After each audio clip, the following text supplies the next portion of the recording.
हिंदू हृदय सम्राट शिवसेना प्रमुख माननीय बाळासाहेब ठाकरे, आपल्या राज्यघटनेचे शिल्पकार भारतरत्न डॉक्टर बाबासाहेब आंबेडकर यांना अभिवादन करतो। आपल्या पक्षाचे पक्षप्रमुख आणि महाराष्ट्र राज्याचे माजी मुख्यमंत्री आदरणीय उद्धवसाहेब ठाकरे, आपल्या पक्षाचं भवितव्य आणि युवा सेना प्रमुख श्रीयुत आदित्यजी ठाकरे, व्यासपीठावर उपस्थित असलेले या विभागाचे म्हणजे पूर्व विदर्भाचे समन्वयक श्रीयुत प्रकाशराव वाघ, व्यासपीठावर उपस्थित असलेले श्री सुरेश साबरे, जिल्हा संपर्क प्रमुख महेश केदारी, जिल्हा प्रमुख श्रीयुत रियाज शेख, गडचिरोली विधानसभा संपर्क प्रमुख श्रीयुत दिलीप कदम, जिल्हा प्रमुख सुरेश चंदिले, वासुदेव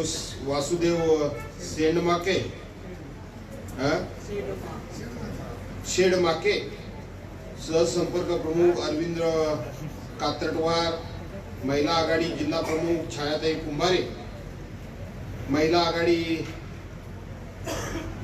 च्या पदाधिकारी कल्पनाताई तिजारे, युवती सेना जिल्हाध्यक्ष उमा चंदेल, त्याचबरोबर आमचे चंद्रपूर आपले नागपूरचे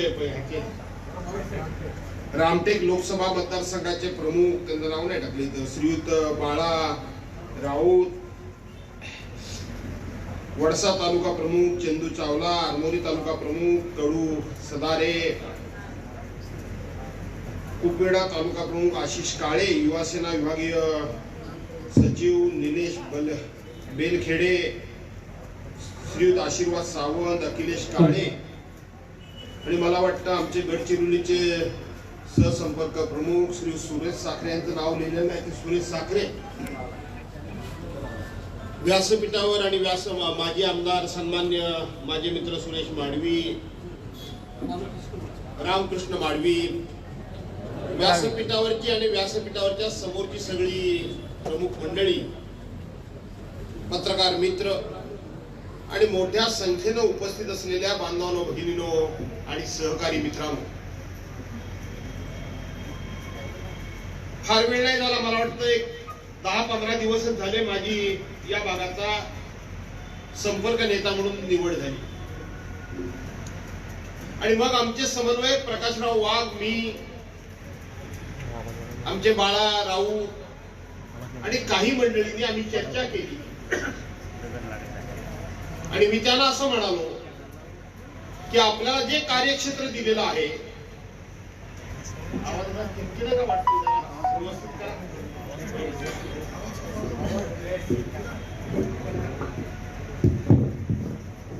आपल्याला जे कार्यक्षेत्र दिलेलं आहे त्या कार्यक्षेत्रामध्ये आपण अगदी हॅलो हातात घेऊन बोलायचं आणि म्हणून त्या कार्यक्षेत्रामध्ये आपण सगळ्या ठिकाणी भेटी देणार आहोत।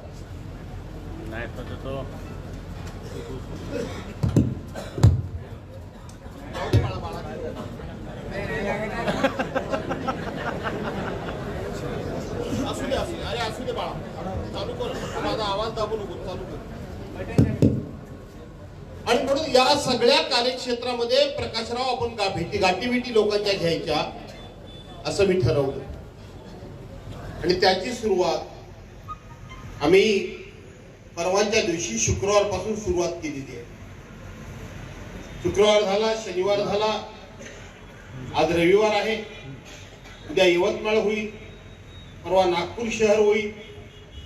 अशा पद्धतीनं आपल्या सर्वांना भेटायचं, अशा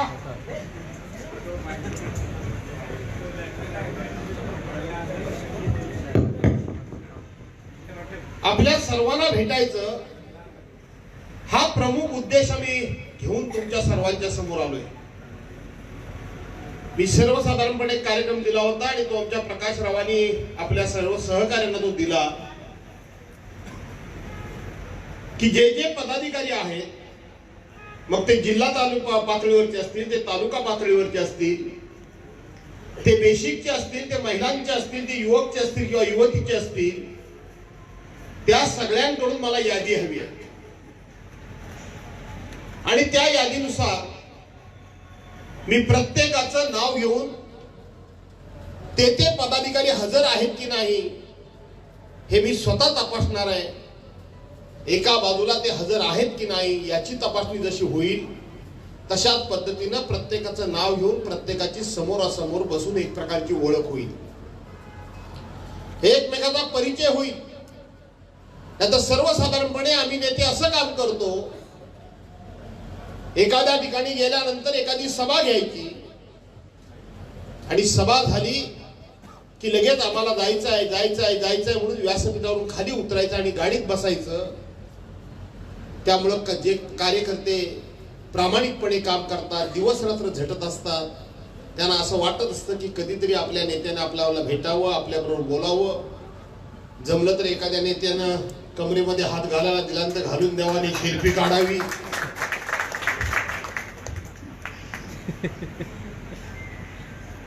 अशी अपेक्षा असते. आणि म्हणून माझी सर्वसाधारणपणे काम करण्याची पद्धत ही आहे की समोरासमोर बसून चर्चा करायची, प्रत्येक पदाधिकाऱ्याची ओळख करून घ्यायची आणि त्याच्याशी भाषणाच्या रूपाने बोलण्याच्या ऐवजी संवाद रूपाने त्याच्याकडे चर्चा करायची, ही माझी सवय आहे. आणि आम्ही तसंच जवळजवळ करत आलेलो आहे. सगळ्या ठिकाणी आम्ही तसंच करत आलोय. त्याच्यात 2-3 गोष्टी होतात. एखादा पदाधिकारी प्रामाणिकपणे काम करत असतो आणि तो काम करत असताना जो काम करत नसतो तो त्याच्या रोज तक्रारी करत असतो. काम करणारा कार्यकर्ता हा खाली ग्रासरूटला राहतो, तो गावामध्ये काम करत असतो. आणि जो काम करत नाही तो वरती येऊन आमच्यासारख्या नेत्यांचे कान भरत असतो.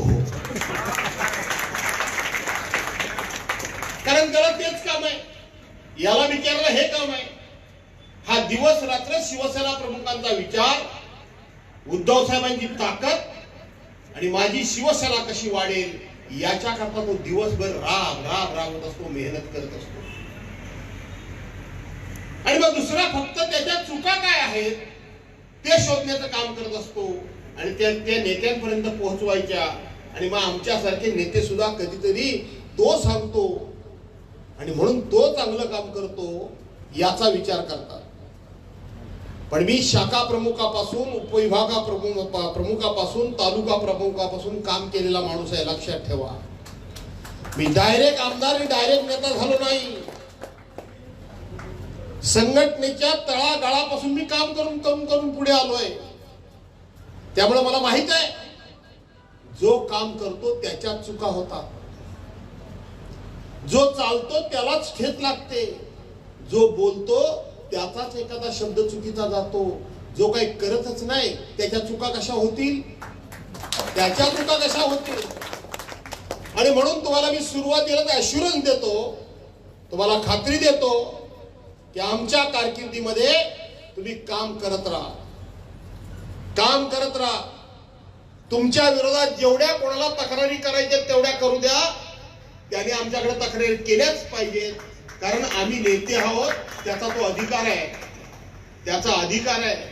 आमच्याकडे तरी तक्रारी केल्या तर ते आम्हाला ऐकूनच घ्याव्या लागतात. पण दुसरी बाजू तुम्हाला सांगून ठेवतो की जोपर्यंत मी या भागाचा नेता आहे तोपर्यंत कोणाचंही एकांगी सांगून मी अजिबात ऐकणार नाही. दुसरी बाजू समजून घेतल्याशिवाय कार्यवाही कोणावर होणार नाही. दुसरी बाजू ऐकून घेतल्याशिवाय मी कधीच निर्णय करत नाही, कधी निर्णय करणार नाही. कारण अशा एकतर्फी निर्णयातून प्रामाणिक कार्यकर्त्यांचं खूप मोठं नुकसान हे आपल्या पक्षात नव्हे सगळ्याच पक्षात होण्याची प्रथाच आहे. आणि असे अनेक कार्यकर्ते कारणाशिवाय प्रामाणिकपणे काम करत असताना बिनकामाच्या लोकांनी तक्रारींमुळे त्यांचं भवितव्य उद्ध्वस्त झालेलं आहे. अशी अनेक उदाहरणं माझ्या समोर आहेत. आणि म्हणून निश्चंतपणे काम करा. माझ्याकडे तक्रारी करायला जरूर या, पण फक्त 2च वेळेला या. तिसऱ्या वेळेला जो तो पुन्हा तक्रारी करायला येईल त्याला माझा हा प्रश्न ठरलेला आहे की मला पक्षानं तुझी तक्रार ऐकून घ्यायला रोज ऐकते नेमलेलं नाही. तुझ्या तक्रारी फक्त ऐकून घ्यायला पक्षानं मला नेमलेलं नाही, तर पक्षानं मला इथं पक्ष वाढवायला नेमलेला आहे. तू दुसऱ्याच्या काय चुका करतोय, दुसऱ्या काय चुकतोय ते मला सांगायला येऊ नकोस. पक्षानं तीही तुला जबाबदारी दिलेली नाही की हा काय करतोय आणि त्याच्या चुका काय होतात तेवढे येऊन मला सांग. याच्याकरता तुझी नेमणूक नाही. जशी त्याची नेमणूक आहे तशी तुझी नेमणूक आहे. त्याच्या चुका काय असतील ते आम्ही बघू. जर तिसऱ्या वेळेला आला तर माझा हा ठरलेला प्रश्न आहे, त्याच्या चुकांचं मी काय ते बघून घेईन. तू काय काम केलंस ते पहिल्यांदा सांग.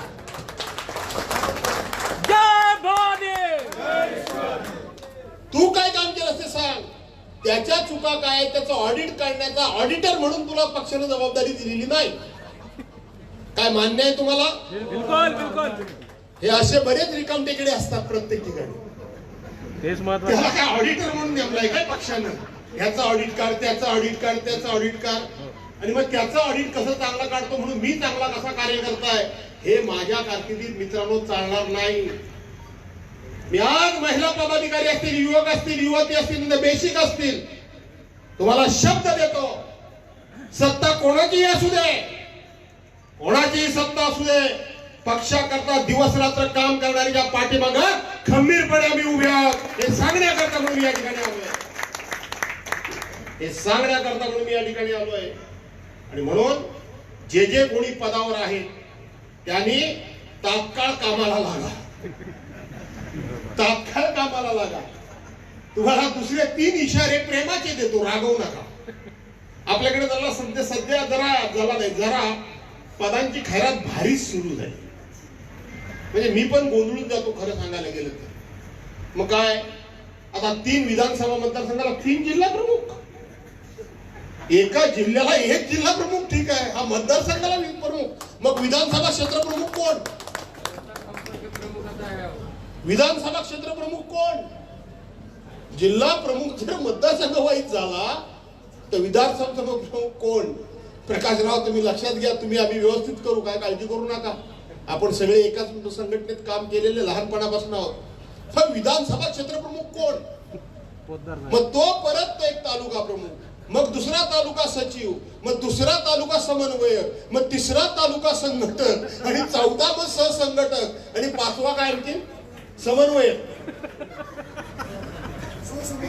परत सहसमन्वयक, परत त्याच्या डाव्या बाजूचा उजव्या बाजूचा तो समन्वयक. काय चाललंय काय?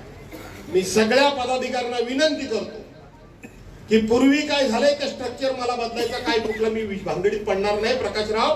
पण तुम्ही तुमच्या पूर्व विभागामध्ये आताच सर्वांना मेसेज पास करा की या पुढं जे कोणी पदाधिकारी नेमाल त्याची चर्चा तुमच्या आमच्या जवळ झाल्याशिवाय चर्चा तसा पदाधिकारी नेमता कामा नये. पूर्वी एका गावाला 1 शाखा प्रमुख होता की नाही? 1 तालुका प्रमुख होता. तो शाखा प्रमुख आधी मुळात शर्टाचं बटन तुटलं नसलं तरी तोडायचा, आणि एवढी छाती उघडी काढून चालायचा मी गावचा शाखा प्रमुख आहे. त्यावेळेला संपूर्ण काँग्रेसची राजवड होती. अरे मला माहित आहे, शिवसेना प्रमुखांचा शाखा प्रमुख रस्त्याने चालला तर काँग्रेसच्या राजवडीतला आमदार सुद्धा त्याला पहिल्यांदा वाट मोकळी करून द्यायचा. हा रुबाब शाखा प्रमुखाचा. तालुका प्रमुख ही गोष्ट लांबची राहिली. शाखा प्रमुख रस्त्याने जर चालला तर आमदार रस्ता करून द्यायचा, वाट करून द्यायचा का नाही द्यायचा? त्यातले काय जुने शाखा प्रमुख असतील, आहेत का नाहीत? आत ना तुम्ही शाखा प्रमुख जुन्यातले, आताच्या नवीनच्यांना सांगा, हे दुसऱ्याला वाट करून देतात, तुम्हाला वाट करून मिळायची. आता काय काढलं आम्ही? प्रत्येक गावामध्ये जेवढे वार्ड असतील, वार्ड, त्या वार्डाप्रमाणे शाखा प्रमुख. वार्डाप्रमाणे शाखा प्रमुख. एखाद्या गावात 3000-4000 मतं असतात, बरोबर आहे? मी समजतो तिथं 3 वार्ड आहेत, जाऊ दे मुर्दे, 3 शाखा प्रमुख झाले. पण काय काय छोटी छोटी गावं 100, 200, 300 मतदानाची पण आहेत की नाही? तुमच्या भागात आहेत की नाही? आमच्याकडे आहे. तुमच्याकडे आदिवासी पाड्यामध्ये कुठे 100, 150, 200 मतं असतील. त्या 100-150 मतांना सुद्धा 3 वार्ड असतात की नाही? आता 100 मतं एकूण, त्याच्यामध्ये 3 शाखा प्रमुख. तो कशाला सांगेल मी शाखा प्रमुख आहे म्हणून? तो कशाला सांगेल शाखा प्रमुख आहे म्हणून? आणि म्हणून याला जरा ब्रेक मारा. पदं निर्माण झालीच पाहिजेत, पण इतर पक्षाची पदं आणि शिवसेनेची पदं याच्यामध्ये जमीन आसमानाचा फरक आहे. इतर पक्षामध्ये सदस्य असतात आणि सेनेमध्ये सैनिक असतात, हे लक्षात ठेवा. सैनिकाचा रुबाब, देशावर लढणाऱ्या सैनिकाचा रुबाब असतो का नसतो? एक इतर पक्षामध्ये सदस्य असतात, शिवसेनेमध्ये सैनिक असतात. आणि म्हणून तुम्हाला मला सदस्य ठेवायचं नाही, तर मला तुम्हाला सैनिक बनवायचंय. तयारी आहे तुमची? मला तुम्हाला सैनिक बनवायचं, मला तुम्हाला शिवसेना प्रमुखांचे विचारांचे शिवसैनिक बनवायचंय. त्याच्याकरता मी आलोय. कराल सहकार्य? कराल का नाही करणार सहकार्य? आणि म्हणून तुमच्याकडे तोंड ओळख करून घेण्याकरता म्हणून आम्ही या ठिकाणी आलोय. तोंड ओळख मी मुद्दा म्हणून आमच्या सगळ्या जिल्हा प्रमुखांना सांगितलं. आमचे महेश केदारना मी सांगितलं संपर्क प्रमुख म्हणून, की पदाधिकारी आहेत ते येतीलच, जे पदावर आहेत ते येतीलच, पण त्याचबरोबर जे पदावर नाहीत, जे पूर्वी कधीतरी पदावर होते, जे आज लोकप्रतिनिधी नाहीत, जे पूर्वी कधीतरी लोकप्रतिनिधी होते, त्यांना सुद्धा आज माझ्या बैठकीला बोलवा, या सभेला बोलवा. मला एक समन्वय साधायचा आहे. मला या ठिकाणी नव्या जुन्यांचा एक चांगला मेळ घालायचा आहे. कोणत्या प्रसंगातून, कोणत्या परिस्थितीतून, कोणत्या अडचणीतून ही शिवसेना महाराष्ट्रामध्ये उभी राहिली, ही कदाचित नवीन पिढीला माहीतच नाही. नशीबवान आहात तुम्ही. ही शिवसेना ही राहिली केवळ घामातून राहिली नाही, तर रक्ताच्या सड्यातून, रक्ताच्या शिंपण्यातून उभी राहिलेली अनेक उदाहरणे आहेत. अनेक उदाहरणे. आज कदाचित असे एखादे माजी शाखा प्रमुख वयस्कर असतील, त्या गावातला तरुण शाखा प्रमुख कदाचित, तुमचं नाव काय दादा? गोपाळ चौधरी. काय होतंय, मगाशी आमच्या महिला नाव घेताना चुकलं की हसतात. आमच्याकडे नावं वेगळी आहेत, तुमच्याकडे नावं वेगळी आहेत. प्रॉब्लेम थोडासा तो आहे. आणि म्हणून हे गोपाळ दादा चौधरी हे पूर्वी शाखा प्रमुख होते ना.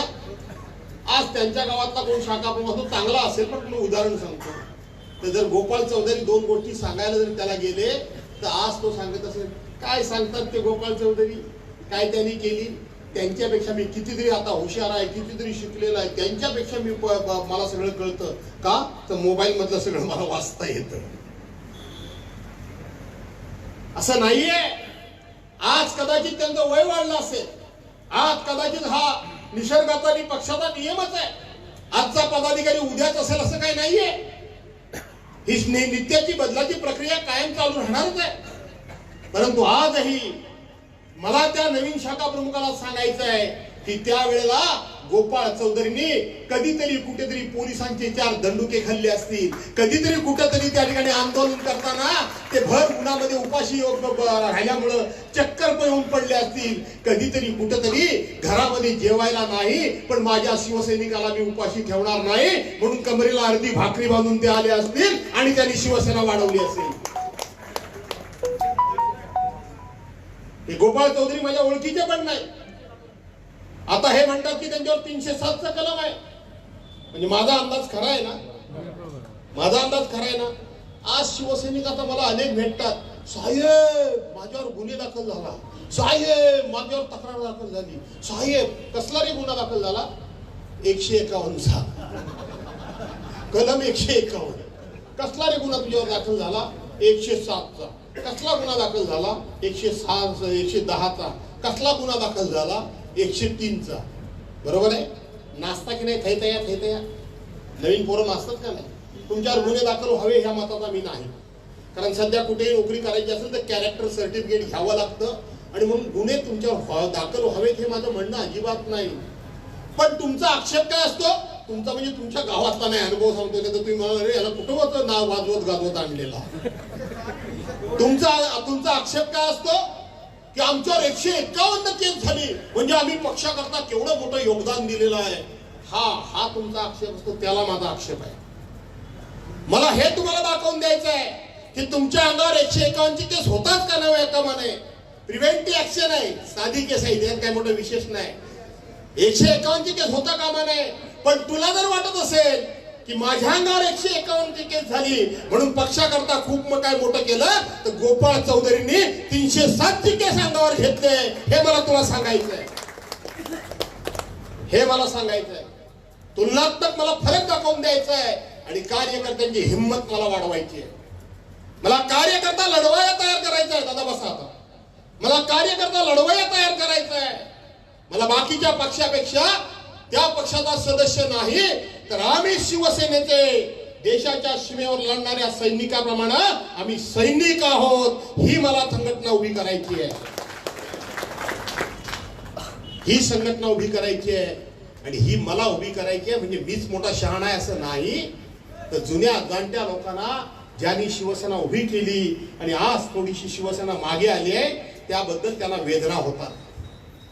त्याचबरोबर 1.5 वर्षापूर्वी गद्दारांनी आपली शिवसेना फोडली, भारतीय जनता पार्टीनं फोडली आणि 40 गद्दार घेऊन सरकार बनवलं. आपल्या पक्षप्रमुखाला त्यांनी गादीवरून खाली खेचलं. त्यावेळेपासून या महाराष्ट्रातला नवतरुण, महाराष्ट्रातला सळसळत्या रक्ताचा तरुण, ताज्या दमाचा तरुण असा तळमळतोय, तडफडतोय. पण त्याला विचारला मी नेमकं काय करू तेच कळत नाहीये, त्याला काय करू ते कळत नाहीये. आणि म्हणून जुने आणि नवे मला एकत्रितपणे एवढ्या करता आणायचे आहेत की जुन्या लोकांना आता तुमची कुठलीही पदं नको, कुठलीही निवडणूक नको, कुठलीही उमेदवारी नको, पण त्यांनी उभी केलेली शिवसेना आज मान खाली उभी करून आहे ती ताटमानेनं उभी राहिली पाहिजे हे त्यांना बघायचंय. खरंय ती शिवसेना पुन्हा दमानं ताज्या दमानं ताट मानेनं पूर्वीसारखी शिवसेना त्याला बघायची आहे.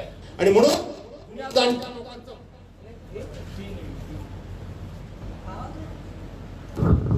तू भाजप बोलायस काय रे?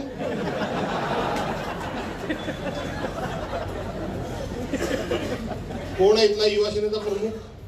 त्याच्याकडे जरा लक्ष ठेवू. बहुतेक हा भाजपवाल्यानं पाठवलेला दिसतोय. जाऊ दे रे, त्याच्याकडे रागान काय बघू नका, मी आपली गंमत केली. आणि म्हणून जुन्या लोकांचं, जुन्या जाणत्या लोकांचं मार्गदर्शन आणि नवीन लोकांचा त्या ठिकाणी दम म्हणजे जोश, चैतन्य हे एकत्र करून मला पुन्हा एकदा ते दिवस संघटनेमध्ये आणायचे आहेत. आणि माझी खात्री आहे मला फार काही करावं लागणार नाही, मला फार काही करावं लागणार नाही. हे मी आता तुमच्या इथं नुसता प्रवेश केला, माझ्या अंगावर शाटे आले. दोन्ही बाजूनं आदिवासी नृत्य आणि तिसऱ्या बाजूनं गगनभेदी शिवाजी महाराज आणि शिवसेनेच्या नावाच्या घोषणा दिल्यात का नाही दिल्यात? मी काय करत होतो? नाचलो ना, घोषणा दिल्या ना. आता तुम्हाला काय वाटतं माझ्यावर टीका होईल की नाही होईल? भाजपवाले डोळे लावून बसले नसतील. बघितलं कसा नाचतोय तो? हे काही योग्य का आहे? इकडं त्यातलं आहे का? आमच्याकडे फार आहे. हा नाचतो योग्य आहे का असं म्हणते? सांगा ना. इथं 3 विधानसभा मतदारसंघ आहेत. या 3 विधानसभा मतदारसंघामध्ये माझ्या उद्धव साहेबांचा एकही आमदार नाही, माझा खासदार नाही. पण तरी सुद्धा त्या शिवसेनेच्या नावानं ज्या वेळेला अशा प्रकारची नृत्य करतात, ढोल वाजतात, वाद्य वाजतात, शिवसैनिक ज्या वेळेला घोषणा देतात त्यावेळेला माझ्यातला शिवसैनिक जागा होतो.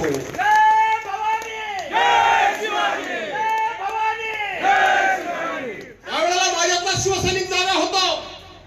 मी नेता आहे की मी आमदार आहे की मी माजी मंत्री आहे हे मला माहित नाही. तर ज्या पद्धतीने माझ्या बरोबर चालतायत सगळे ते शिवसैनिक आहेत आणि मी सुद्धा शिवसैनिक आहे, ही माझी भावना आहे, ही माझी भावना आहे. त्या आदिवासी महिला नाचत होत्या त्यांच्याबरोबर मला मगाशी कानात हळू कोणतरी मला वाटतं बाळ ह्यांनी विचारलं, तुम्हीच कानामध्ये विचार तुमचं आडनाव कसं काय मी विसरतो सारखा, मला काय कळलं मी विसरत नाही कधी. बाळ राऊतांनी हळूच मला कानात विचारलं की तुम्ही ह्यांच्याबरोबर ठोका कसा जुळवला ताबडतोब? काय जुळवला होता का नाही का चुकला होता? बरोबर होता ना? नक्की परत नाचायला बोलवलं काय ना? ढोलवाले तयारच आहेत. ठोका कसा काय जुळवला? ठोका एवढ्या करता जुळला मित्रांनो, तुमच्यात माझ्या काही अंतर नाही. तुम्ही नेहमी एक आहे, ज्या वेळेला असे आपण एकरूप होतो,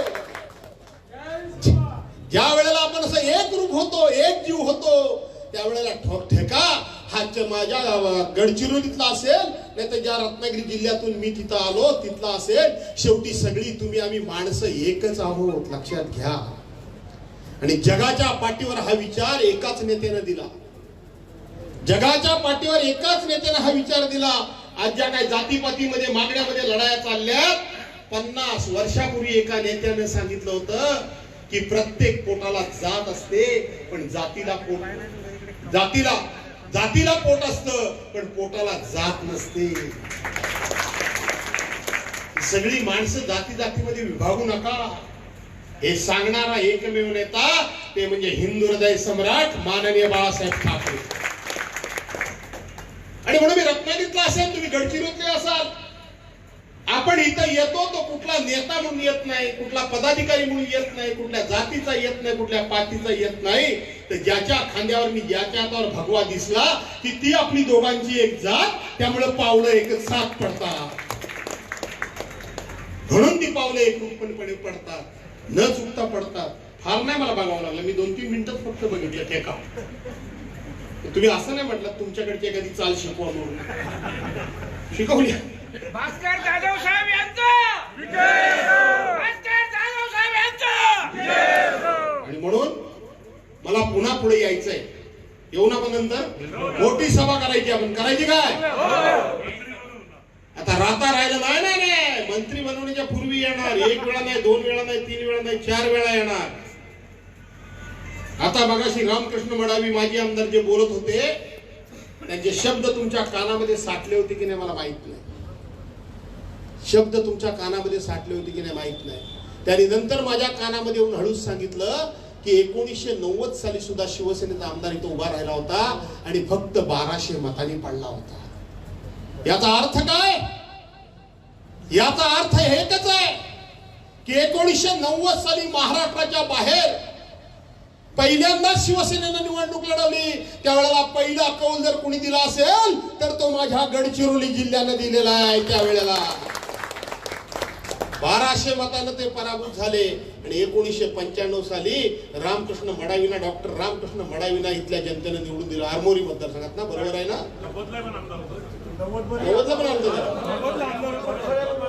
म्हणजे महाराष्ट्रामध्ये पहिल्यांदा जेव्हा शिवसेनेनं बाहेर निवडणूक लढवली त्यावेळेला सुद्धा गडचिरोलीने आमदार निवडून दिला.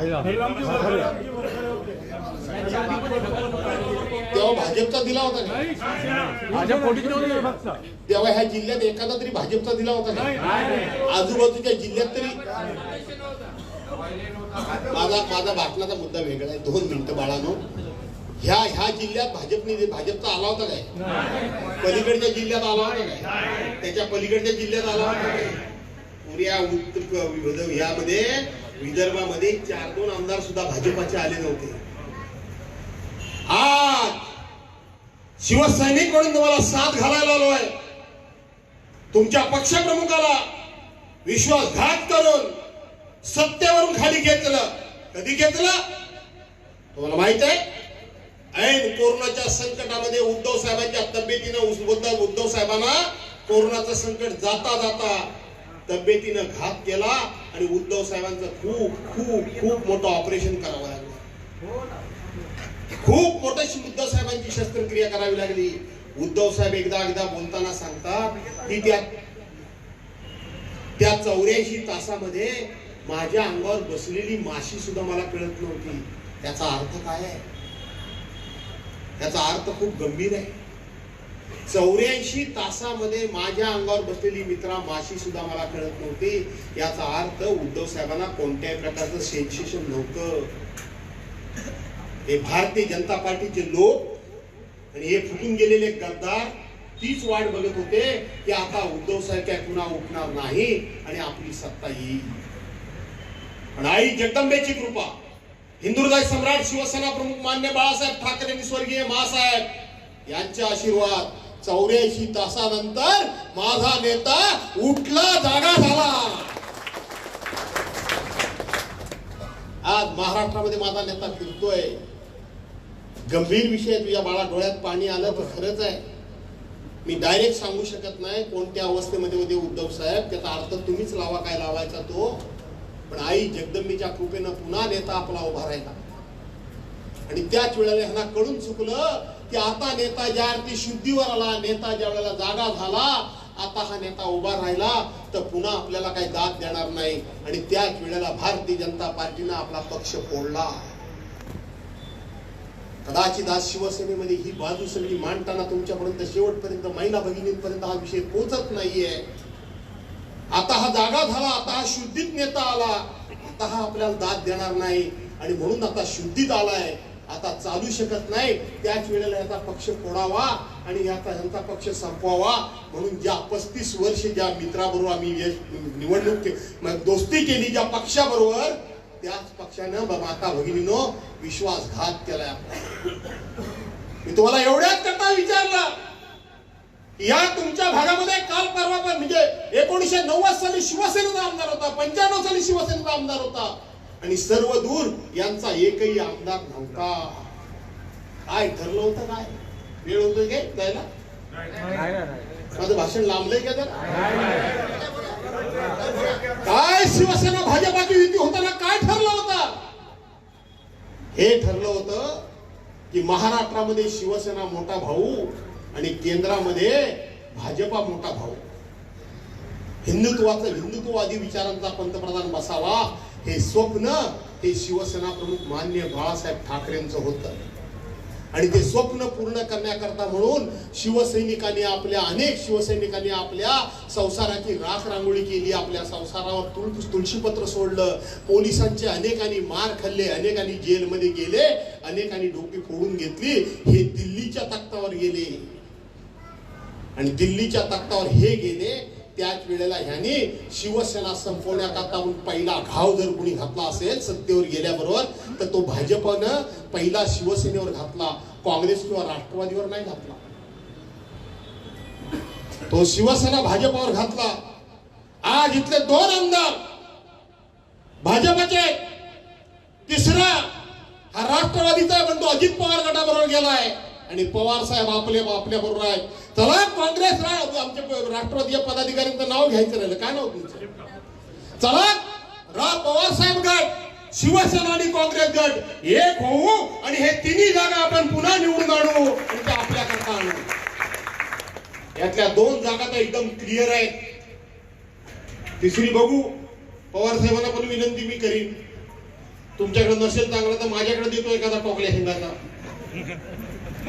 पण त्याच्या हातात मी काही फार भाष्य करू इच्छित नाही. पण आज तुम्हाला शब्द देऊन जातो, काय वाटेल ते झालं तरी चालतील.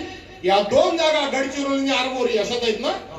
या 2 जागा काही झालं तरी शिवसेना लढवेल म्हणजे लढवेल. या लढवणार.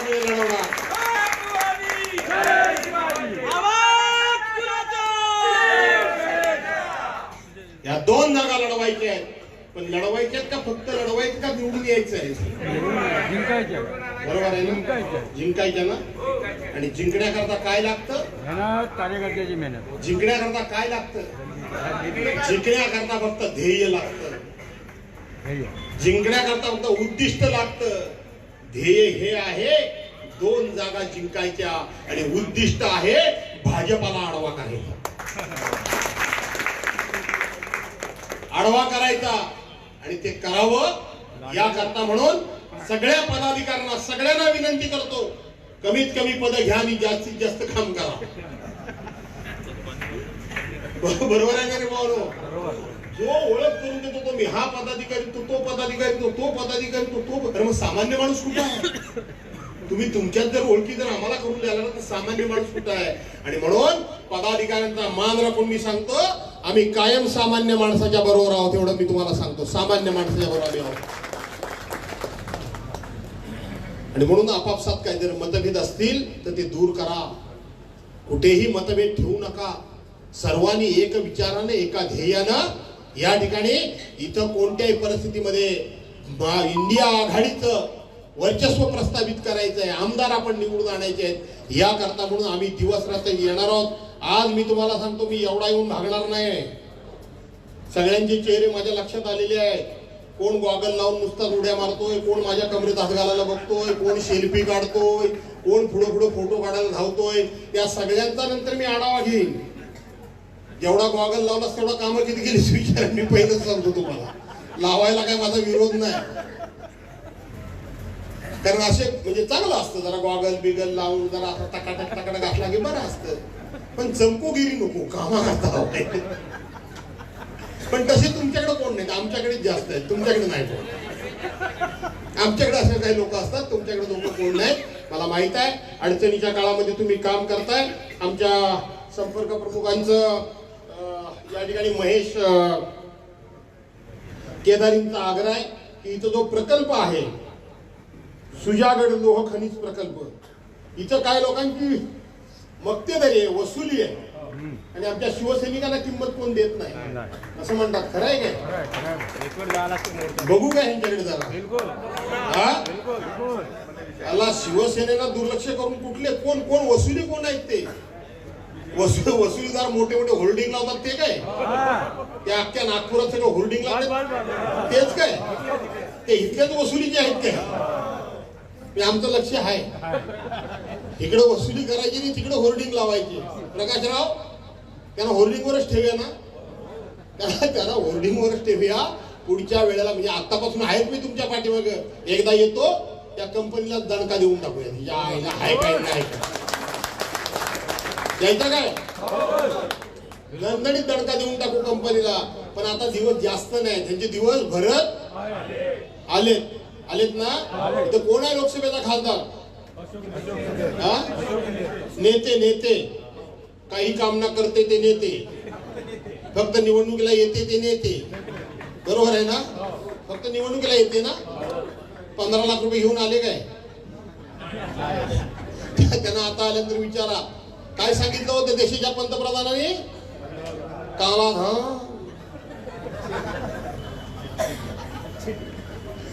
जाऊ दे. प्रकाशराव म्हणतात चंद्रपूरला जायला उशीर होईल, जास्त नको, आणि म्हणून पुन्हा कधीतरी सांगायला येतो, बोलायला नक्की येतो. तूर्त मी तुम्हाला मनापासून धन्यवाद देतो. तुमचा जो जिवंतपणा आहे, जो जोश आहे, हा जोश आणि हा जिवंतपणा असाच ठेवा. उद्याचा भविष्य काळ तुमचाच आहे हा शब्द देतो आणि आपल्या सर्वांची रजा घेतो. जय हिंद, जय महाराष्ट्र. लोकशाही मराठी ऐका, पहा, जागरूक रहा.